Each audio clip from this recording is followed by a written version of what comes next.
తెలంగాణ బీజేపీలో ప్రకంపనలు సృష్టించిన గోషామహల్ ఎమ్మెల్యే రాజాసింగ్ వ్యవహారంపై ఆచితూచి స్పందించాలని ఆ పార్టీ అధిష్టానం భావిస్తోంది.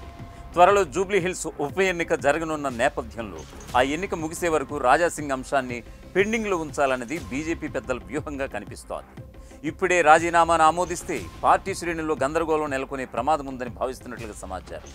ఇప్పటికే పార్టీ రాష్ట్ర అధ్యక్ష పదవి విషయంలో మరికొందరు సీనియర్లు కూడా అంతర్గతంగా నాయకత్వం ముందు తమ అసంతృప్తిని వెళ్లబుచ్చినట్లుగా తెలుస్తోంది. పార్టీ రేసులో ముందు నుంచి ఫస్ట్ ప్లేస్లో ఉన్నటువంటి ఎంపీలు ఈటెల రాజేందర్, ధర్మపురి అరవింద్ 2-3 రోజులుగా పార్టీ కార్యక్రమాలకు మొక్కుబడిగా హాజరవుతున్నటువంటి విషయం తెలిసిందే. అదే సమయంలో మన్నిగూడలో బీజేపీ రాష్ట్ర అధ్యక్షుడిగా రామచంద్రరావును అధికారికంగా ప్రకటించిన కార్యక్రమానికి సైతం ఎంపీ ధర్మపురి అరవింద్ గైర్హాజరయ్యారు.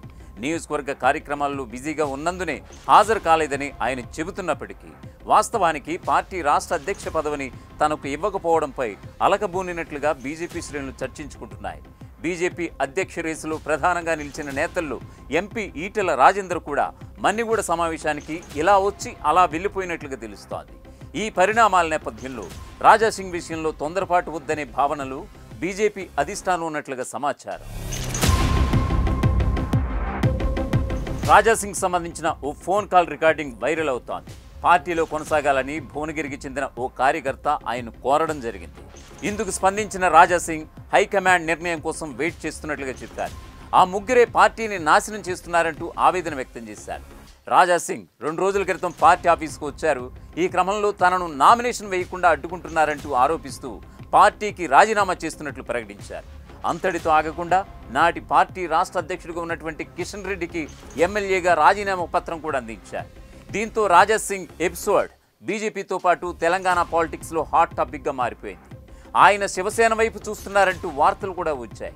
అయితే ఇప్పటి వరకు బీజేపీ హైకమాండ్తో పాటు ఆ పార్టీ ముఖ్య నేతలెవరూ కూడా ఈ అంశంపై స్పందించలేదు. హలో సార్, నమస్తే ఎవరు? సార్. కార్యకర్తను సార్ నేను. మీరు లేకుంటే ఇబ్బంది అవుతుంది సార్ మాకు. ఏం చేద్దాం, వీళ్ళు గుండారాజ్యంకి భరించాలంటే కష్టం. లేదు సార్, మాకు మిమ్మల్ని ఆదర్శంగా తీసుకొని మేము డిగ్రీ నుంచి మిమ్మల్ని ఆదర్శంగా తీసుకున్నాం సార్. మాకు మీరంటే ఒక టైగర్. మీరు లేనిదంటే మాకు ఒక ఊహలో కూడా వస్తలేదు. అది కొద్దిగా ఏమన్నా పునరాలోచన చేసుకుంటారని మా అభిప్రాయం కార్యకర్తగా సార్. భువనగిరి సార్ మాది. ఇప్పుడు కార్యకర్తలు మనోభావాలకి నేను వాళ్ళు ముందు పెట్టినాను. కార్యకర్తలకి అన్యాయం చేయకండి. ఇవాళ ఎంతో మంది కార్యకర్తలు కష్టపడి బీజేపీని ఇక్కడ వరకు తీసుకొని వచ్చినారు. అవును సార్. ఇప్పుడు మనం అయితే ఏం చేయాలి ఇది చేసినాం. ఇప్పుడు కేంద్రం ఏం చేస్తుంది చూద్దాం తమ్ముడా. కానీ అసలు మీరు ఏమన్నారు కానీ మీ చేతిలో ఈ అధ్యక్ష పదవి ఉంటే వేరే తీరుండు సార్. 100% అది మాకు కూడా తెలుసు సార్. మీ గురించి తెలుసు, మీ అభిమాని నేను. కాకపోతే మీరు మాకు తెలియదు కానీ మీరు మాకందరూ తెలుసు. మీరు ఉంటేనే ఆ హైదరాబాద్ లో ఇంత ఇక్కడ ఉంటుంది సార్. అది బీజేపీ మాకు తెలుసు సార్. కానీ అంటే మేం చెప్తున్నాను అనుకో సార్, కొద్దిగా ఏమైనా ఆలోచన చేస్తే బాగుండని మా ఆలోచన అంతే. ఒక పర్సనల్ గా ఒక కార్యకర్తగా సార్. మనము లెటర్ రాసినాం కదా, కేంద్రం ఏం చెప్తుంది దీనిపైన చూసి మనం ప్లాన్ చేద్దాం ముందు. కానీ ఏదైనా కావాలి సార్. మీరు లేనిది బీజేపీ కష్టం సార్. మీరేమనండి, మిమ్మల్ని మేము ఆదర్శంగా తీసుకుంటున్నాం సార్. ఇప్పుడు వీళ్ళు అదే అనుకుంటున్నారు కదా, బీజేపీని సర్వనాశనం చేయాలని ఆ 2-3 ఆలోచన పెట్టుకున్నారు. కానీ తప్పు చేస్తారు సార్ వాళ్ళు. ఏదన్నానండి, వాళ్ళ నిర్ణయం ఏందో అర్థమైతలేదు. కానీ మీలాంటి వాళ్ళు ఓడడం చాలా తప్పది. చాలా అంటే ఒక బ్లండర్ మిస్టేక్. కానీ మీరు ఇంత కార్యకర్తకైనా మీరు ఫోన్ లిఫ్ట్ చేసిరంటే అదే సార్ మీకున్న ఉన్నతి. అది మీ దగ్గర ఉన్న మంచితనం అది సార్. సార్ మేము భువనగిరి సార్. మీరంటే మాకు ఇష్టం సార్. మీ స్టేట్ అన్ని మాకు మీరంటే ఇక ఇంట్లో అంత అది అన్నట్టు మాకు. మా ఫ్యామిలీ మొత్తానికి రాజాసింగ్ అంటే సాల్ బ్రాండ్. కానీ లక్షల మంది ఉన్నారు సార్ నాలాంటి వాళ్ళు. అది మీకు తెలియదు. కాకపోతే కొన్ని విషయాలు తెలివై. కానీ దేవుని దేవాల మళ్ళీ మీరు రావాలి, మీరు ఉండాలి.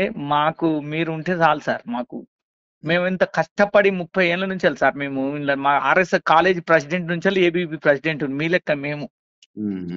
కానీ బాధ అవుతుంది మీరు లేరని అంతే. కానీ ప్రయత్నం చేయండి సార్. మళ్ళీ ఏదైనా పునరాలోచన చేయండి ప్లీజ్. Thank you sir. దండాలి సార్.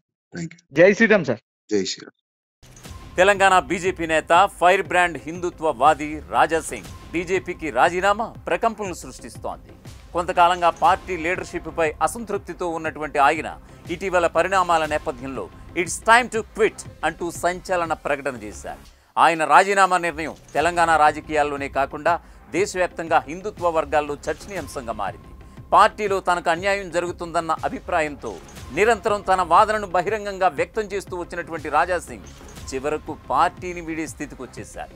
3 సార్లు గోషామహల్ నియోజకవర్గం నుంచి ఎమ్మెల్యేగా గెలిచిన ఆయనకు బీజేపీ రాష్ట్ర శ్రేణులతో ఇప్పటికే పలు విషయాల్లో విభేదాలు ఉన్నాయని తేటతెల్లమవుతోంది. పార్టీ రాష్ట్ర అధ్యక్ష ప్రక్రియకు ముందు రాజాసింగ్ చేసినటువంటి ఈ రాజీనామాను వ్యూహాత్మక ఎత్తుగడగా విశ్లేషిస్తున్నారు పొలిటికల్ అనలిస్ట్. పార్టీ జాతీయ స్థాయిలో తనకింకా మద్దతుందని రాజాసింగ్ భావిస్తున్నారట. రాష్ట్రంలోని కొందరు నాయకులతో విభేదాలే రాజాసింగ్ రాజీనామా నిర్ణయానికి కారణంగా తెలుస్తోంది. రాజాసింగ్ తెలంగాణ రాజకీయాల నుంచి పూర్తిగా వెనక తగ్గే అవకాశం ఉందని ఆయన సమీప వర్గాలే చెబుతున్నాయి. ఎందుకంటే తెలంగాణ కన్నా మహారాష్ట్రలో ఆయనకు హిందుత్వ వర్గాల్లో ఫాలోయింగ్ చాలా ఎక్కువట. ముఖ్యంగా పుణె, ముంబై వంటి నగరాల్లో ఆయనకు మద్దతు భారీగా ఉండటం విశేషం. అందుకే అక్కడ ఆయన క్రియాశీల రాజకీయాల్లో కొనసాగే అవకాశాన్ని కొంతమంది ధృవీకరిస్తున్నారు. రాజాసింగ్ భవిష్యత్తు రాజకీయ ప్రస్థానానికి సంబంధించి 3 ప్రధాన మార్గాలను పరిశీలిస్తున్నట్లుగా సమాచారం. బీజేపీ జాతీయ నాయకత్వం తనతో సంప్రదించి ఒప్పిస్తే మహారాష్ట్ర బీజేపీలో కార్యాచరణ చేపట్టాలన్న ఆలోచన రాజాసింగ్ దృష్టిలో ఉందట. పార్టీ మారకుండా ప్రాంతం మారడంతో హిందుత్వానికి సేవల కోసం కొత్త వేదిక ఏర్పడే అవకాశం కనిపిస్తోంది. హిందుత్వ వాదాన్ని కొనసాగించే మరో మార్గంగా శివసేనను ఎంపిక చేసుకునే అవకాశం కూడా ఉందని రాజకీయ వర్గాలు చెబుతున్నాయి. శివసేనలో చేరితే ఆయనకు ప్రజల మధ్య నేరుగా పనిచేసే అవకాశం లభిస్తుంది. మరొక వైపు బీఆర్ఎస్లో చేరి మహారాష్ట్రలో పార్టీ బలోపేతం చేయడానికి అవకాశం ఉందని ప్రచారము జరుగుతోంది. గత ఎన్నికల సమయంలోనే బీఆర్ఎస్ రాజాసింగ్ను తమ పక్షాన చేర్చుకునేందుకు ప్రయత్నించినట్లుగా వార్తలు కూడా వచ్చాయి. ఇప్పుడు ఆయన బీజేపీకి రాజీనామా చేసినటువంటి ఈ నేపథ్యాన మరోసారి రాజాసింగ్ను పార్టీలోకి ఆహ్వానించే ప్రయత్నాలు జరుగుతున్నాయనే టాక్ అయితే వినిపిస్తోంది. ఈ 3 దారుల్లో ఏదైనా ఒక దిశగా రాజాసింగ్ అడుగులు పడతాయనడం ఖాయం. కానీ ఏ దిశగా వెళ్తారు? హిందుత్వవాదం ఆయన రాజకీయ బలం కావడంతో ఆయన ఎంచుకునే వేదిక కూడా అదే తత్వానికి అనుగుణంగా ఉండే అవకాశం ఎక్కువగా కనిపిస్తోంది. ఏదేమైనా రాజాసింగ్ తీసుకున్నటువంటి ఈ నిర్ణయం తెలంగాణ రాజకీయాలను ప్రభావితం చేయడం ఖాయం. ఆయన తదుపరి ప్రస్థానం ఎటువైపు మరికొన్ని రోజుల్లోనే స్పష్టత వచ్చే అవకాశాలు కనిపిస్తున్నాయి. అసలైన తొలి వెలుగు. ఫాలో వాట్సాప్ @తొలి వెలుగు official.